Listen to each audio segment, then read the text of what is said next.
Hey guys, welcome back to Clownfish TV. This is Kneon. I am here with Geeky Sparkles. Hello. And we're going to talk about the utter state of the animation industry. And I got to give a hat tip to Fresher Luke, who posted this, having worked in the animation industry himself. He's a storyboard artist, and I thought this was really interesting. We have an actual Japanese animator talking about Western storyboard artists and how picky, fussy, and difficult they are to work with. Wow, you don't say. So did they also mention there's a bunch of them? There are quite a few storyboard artists. Yeah, so we're gonna talk about this because it's quite the interesting conversation that came up. And this is she gonna get blacklisted now? I don't think she's gonna get. Yeah, it's so weird. I know, that's why I mentioned it. They don't even hide it. There are animators or people working in the animation industry in the LA area, in Burbank, Glendale, that openly call for blacklisting individuals, like right on social media. They don't even they're not even including the person who kept making videos about us. It's a very weird. There's a discussion involving that person where they're like, we need to blacklist people for questioning her. Yeah, it's a weird industry, and we're going to talk about this because I think what is eventually going to happen is a lot of these LA types that are kind of pulling a Ziegler, I guess we're going to call it that, making it difficult to get things done. They are going to be removed from the equation completely eventually. Now, the good people will stay, and there are very, very good storyboard artists. Yes, we'll talk about I agree. This. There's just a lot of them, and it doesn't mean everyone's good. And you look at some of the shows, some of the Netflix shows, some of the Cartoon Network shows, and people are like, why are the characters' sizes all different? Why does this look awkward? That looks awkward.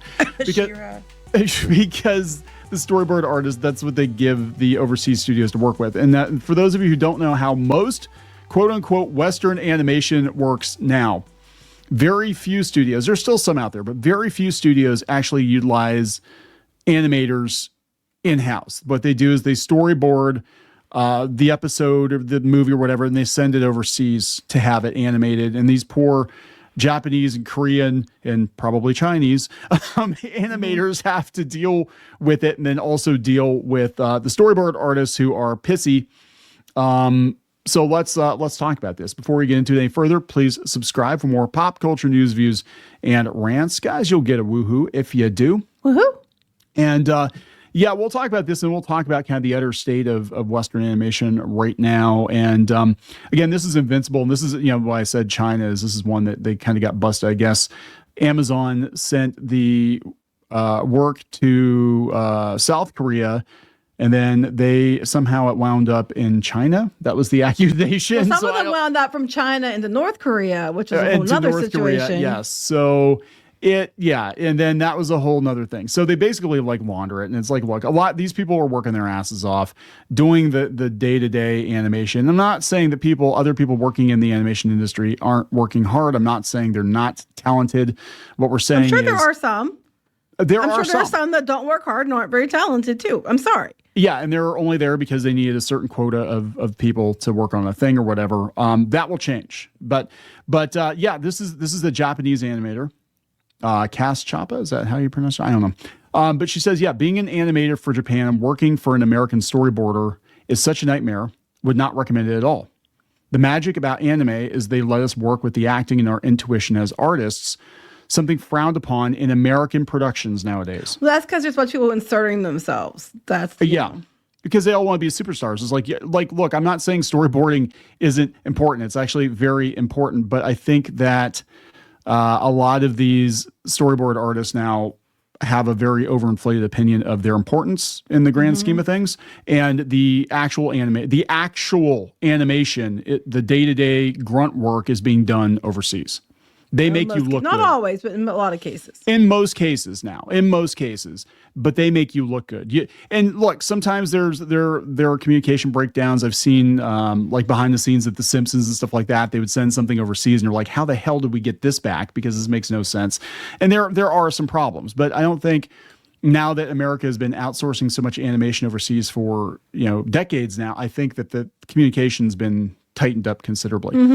This person says, I literally couldn't time the fall 2 frames short because it's not according to the storyboard. Man, at this point, American animators should be classified as tie-down artists, and that's such a shame. Ooh. Didn't work on this, by the way. So she's retweeting the Invincible storyboard here. Didn't work on this at all, by the way. Just talking from personal experience from previous projects. Storyboarders do amazing work, but we have to call it what it is. Layout. It's layout animation. Blacklisted. Oh, you better watch out. There's one person in particular who's going to make 100 videos about you, telling you don't understand animation at all. As they are looking for work themselves. Right. Hire me, please. You can pay for my classes. One of the first things they taught us at school is that if you try to over-animate an animatic, you just get in the way of the animator, messing with their ability to do timing and control the energy of the drawings, the final. Exactly. The animation sometimes ends up feeling stiff. It's a waste of time with all the back and forth with revisions to make it exactly as they intended. If you're passionate, hard-headed like me, that's a problem. You want your work to be good and fun, not a dull office job. Actually, what I would do is I'd be like, here's basically what we want. As long as you are close to the market, if you can make it better, if you can improve it, by all means do it. Like if there's a little something, a couple of frames you can add in there that just makes it so much better. Like I love in Transformers the movie, and I mean it's goofy given the tone of the movie is pretty dark overall, but I love it when Devastator hits one of the Dinobots and his eyes like get all cartoony and kind of like bounce off it. Like I doubt that. I mean that might have been in the storyboard, but like that's a fun little thing that blink and you miss it. This person says, I'm curious why this is the expectation for TV animation produced in America compared to animated movies. Feels like movies don't have the same limitations. Well, a lot of times the movies are done here, or a lot of it's done here, but I know like DreamWorks is outsourcing more overseas. She says, I couldn't tell you the reason since I haven't worked on American movie productions, but the movies I've worked for in Japan, there are some more specific points to keep in mind and several even more specialized people working on different stages. Yeah, so here are some Japanese storyboards. I need a video explaining this because my eyes can't see what's wrong. The problem lies, the board and the animation is not wrong per se. The problem lies in what the American animation pipeline categorizes as storyboard, animatic, or layout. What you see on their roughs is what they call storyboard, leaving the creative freedom out of the picture. Okay, there's a whole thread. In anime, we're given rough storyboards, and they let us do what we think is best. Very opposite to what this is. I want to point out that anime is kicking American animation's ass. It is. Saying. I mean, I understand you don't want things to come back wrong, but I'm also like, your job is basically to give instructions to the people that are actually doing the work. Like, I'm saying? Like, build me a house that looks basically like this. But when they actually get into it, and they build the house, they're like, well, we can't put the windows there. We can't put the door there because of structural issues. And I'd be like, you know better than I do. I just want it to basically look like this when you're done. Well, the next part, she does kind of give storyboard artists a little bit of a leeway, she says, because basically with American pipeline, they blur the line between jobs so they don't have to hire people. So It's unfair to storyboarders who will not be compensated and are expected to work as intricately as an animator is supposed to. So they're not paid this much, but they're supposed to do all this layout. And unfair for animators who will not be hired due to shortages as well as having zero choice in the acting further on. Yeah.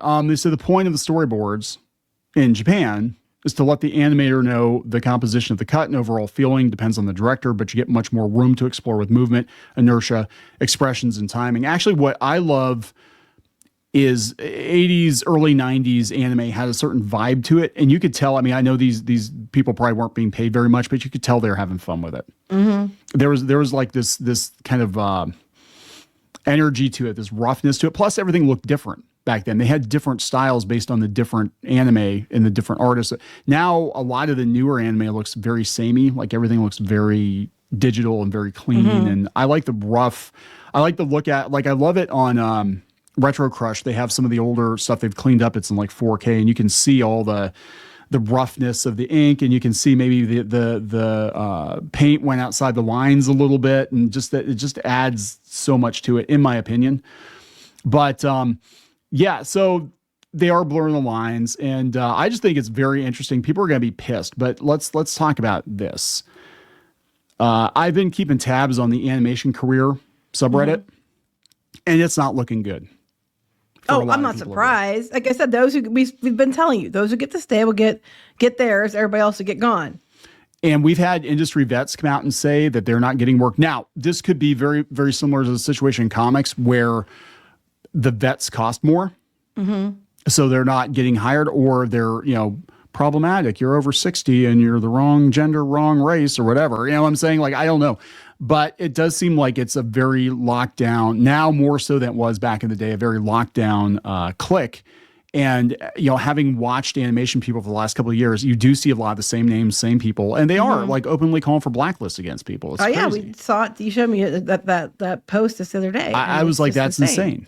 That's not legal, but if it's not a studio doing it, I don't know what you can do.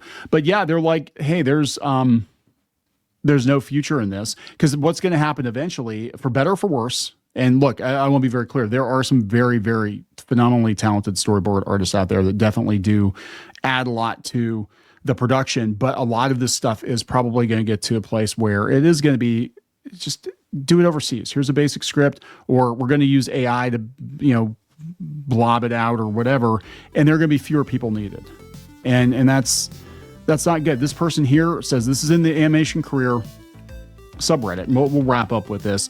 The industry is in the dumps right now. My friends and ex-colleagues have been jobless and are seeking a way out.